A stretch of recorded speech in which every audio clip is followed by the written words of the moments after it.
সবাইকে স্বাগত জানাই ফিজার গ্রামীণ রান্নাঘরে। আজকে আমরা বানাবো শোল মাছের দুর্দান্ত একটা রেসিপি, আর এটা পুকুরের একদম টাটকা মাছ দিয়ে। তো আমরা প্রথমেই যাব পুকুর পাড়ে মাছ ধরার জন্য। দেখুন আমার বাবা আগেই চলে এসেছে জাল নিয়ে। আমি সময় মতো আসতে পারিনি, ততক্ষণে বাবা জাল ফেলে দিয়েছে আর মাছ ধরেও নিয়েছে। দেখুন কি উঠেছে, একটা আমেরিকান, চারাপোনা মাছ আর কাতল। আমরা এখান থেকে দুটো মাছ নিয়ে নিব, আর কাতলটা কিন্তু ছেড়ে দিব, কেননা এটা এখনো অনেক ছোট আছে। অনেক বড় হবে এই কাতল মাছ, তাই ছেড়ে দিলাম। যদিও আমেরিকান মাছটা খুব বড় নয়, তবুও কিন্তু স্বাদে খুব ভালো হবে এটা। সত্যি পুকুরের টাটকা মাছের স্বাদই কিন্তু আলাদা। আমাদের পুকুরে কিন্তু অনেক বড় বড় মাছ আছে, যদি ওঠে তাহলে একটা বড় মাছে কিন্তু সবার হয়ে যাবে, আর জাল ফেলার প্রয়োজন হবে না। তো এর পরেরটা ফেললেও দেখা যাক কি ওঠে। এবারে কোনো মাছ আসেনি, শুধু একটা বড় পচা পাতা এসছে। যাই হোক, আমরা পরপর জাল ফেলতেই থাকবো, দেখি বড় মাছ ওঠে কিনা। আবার আমরা পরের বার জাল ফেললাম, আর দেখুন জাল ফেলার আগে থেকেই আমার বোন একটা বড় লাঠি দিয়ে জলটা ঘেঁটে দিচ্ছে। এতে জালে মাছ ওঠার সম্ভাবনা অনেক বেশি থাকবে। দেখা যাক ওঠে কিনা। উঠেছে একটা বড় শোল, অনেক বড় শোল। দেখুন বন্ধুরা কত বড়, আর দেখে সবাই কত খুশি।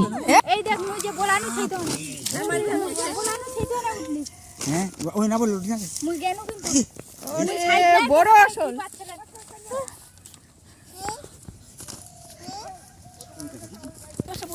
দেখ শোনা দে দে দে দে বাচ্চা দে কত বড় মাছ নে দুষ্টু বাচ্চা। পুকুরে জাল ফেলার পরে এরকম বড় মাছ উঠলে সত্যি কি যে আনন্দ হয় বলার মতো না। দেখি ওকে তুই ওই একটু কুড়ি বাড়াবি বিরাট কিন্তু আমাকে ফটো করে থাকবি মাছটা দিয়ে টুনে নিচে দে দে দে বেকটা দে আনা গোটা দে বা দে উঠে দে আইবার দে উঠে দে। কিন্তু ব্যাগে ঢুকিয়ে দেওয়া হলো মাছটা, এই মাছেই হয়ে যাবে, আর জাল ফেলার প্রয়োজন নেই। এখন জাল ভালো করে ধুয়ে নিয়ে সবাই মিলে চলে যাব বাড়ি।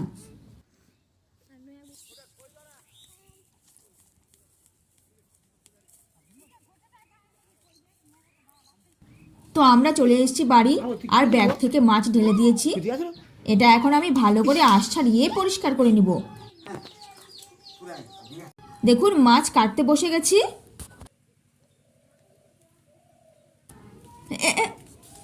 এই মাছ যেহেতু খুব পিচ্ছিল, তাই ভালো করে এটাকে কাটতে হবে ধরে, না হলে আবার পাশেই পুকুর চলে যাবে। অনেক শক্ত করে মাছটাকে ধরে আঁশ ছাড়াচ্ছি, আর এই মাছের আঁশগুলো খুব শক্তভাবে গায়ে গায়ে লেগে থাকে, বিশেষ করে মাছের মাথার আঁশগুলো। বাপরে, মনে হচ্ছে মাছটা হাত থেকে ছিটকে বেরোতে যাচ্ছে। আর এবার দেখাবো একটা দারুণ জিনিস। দেখুন শোল মাছের মুখ কত বড় হাঁ করেছে, মনে হচ্ছে সব কিছু গিলে খেয়ে নিবে। মাছের সবগুলো আর ছাড়িয়ে নিয়েছি, এবারে কেটে নিব। প্রথমে বড় মাথাটা কাটবো। খাই খাই খাই এত কিছুর মধ্যে হলো সেটা আলাদা আনন্দ।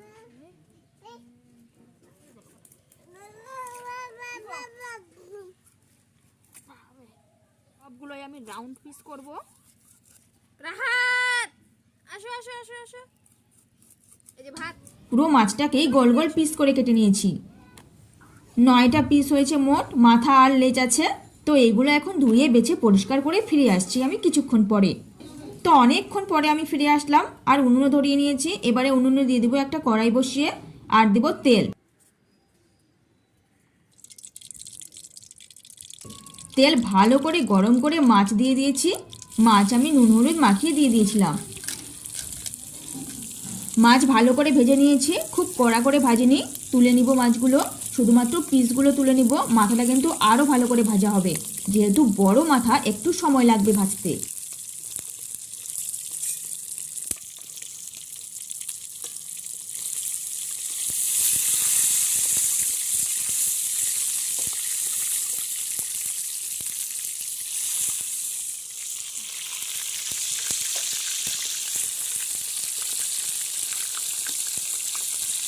আর এর সাথে আমরা চারাপোনা মাছ আর আমেরিকানের মাথাটাও ভেজে নেব, কেননা এগুলোও আমরা তরকারিতে দেব।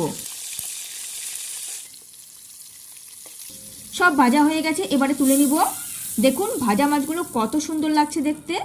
এবারে ভাজা মাছগুলো রান্না করার পালা। তো মাছ ভাজার তেলে দিয়ে দেবো পেঁয়াজ কুচি, জিরা রসুন বাটা, নেড়ে চেড়ে দেবো সবগুলো।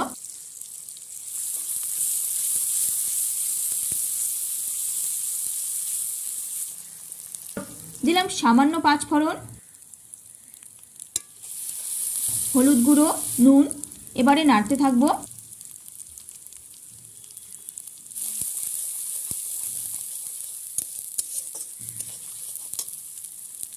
পেঁয়াজ ভাজা ভাজা হয়ে গেছে, দিয়ে দিলাম একটু সামান্য জল।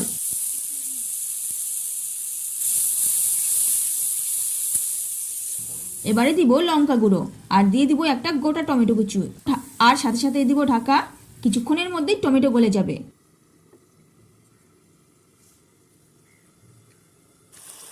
টকবক করে ফুটছে, পেঁয়াজ টমেটো ভালোভাবে কষাতে হবে।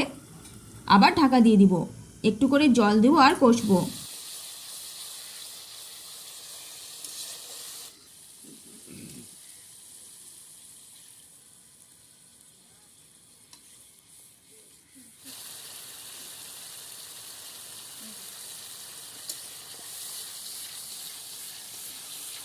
মশলার কাঁচা ভাব চলে গেছে আর খুব সুন্দর একটা গন্ধ বেরোচ্ছে। এখন এতে দিয়ে দেবো ভেজে রাখা মাছগুলো।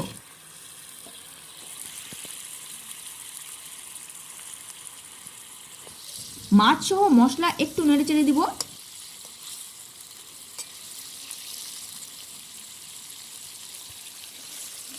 কিছুক্ষণ এটা হবে এইভাবে, মোটামুটি 3 মিনিট পরে এইভাবে হওয়ার পরে দিয়ে দেবো এতে পরিমাণ মতন জল।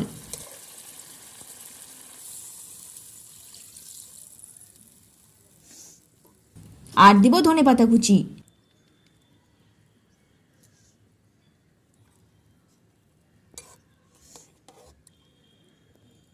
এবারে এটা এইভাবে হতে থাকবে। বেশ কিছুক্ষণ পরে দেখুন বলক উঠে গেছে ভালোভাবে। আমার রান্নাটা একদম কমপ্লিট। এবারে চুলা থেকে নামিয়ে নিয়ে ঢেলে নিয়েছি। তো এই ছিল বন্ধুরা আজকের এই রেসিপিটি। তো এই রেসিপি আপনাদের কেমন লাগলো তা কমেন্টে জানান। আর ভিডিওটি যদি ভালো লেগে থাকে তাহলে অবশ্যই একটি লাইক করুন, চ্যানেলটিকে সাবস্ক্রাইব করে আমাদের পাশে থাকুন।